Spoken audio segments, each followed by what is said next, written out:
కాసేపైనా కల్లోనైనా నీ ఊహలే క్షణాలు ఉన్నాయా, ఒంటరితనాలు ఉన్నాయా?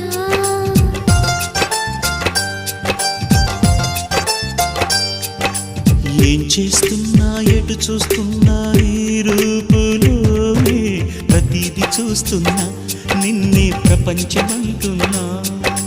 మమతలు చిందిన మధువుల విందుకు అతిథులుగా ఆహ్వానిద్దాం ఆరారు కాలాలని. అలలకు అందని జాబిలిని వెన్నెల వానగదించుకొని గెలిచే సంద్రంలా సంతోషం పొంగిపోయి. నా కోసం నిన్నే నా జతగా ఏ దైవం పంపేనో బహుమతిగా. నిన్ను నన్ను పెనవేసే ప్రేమే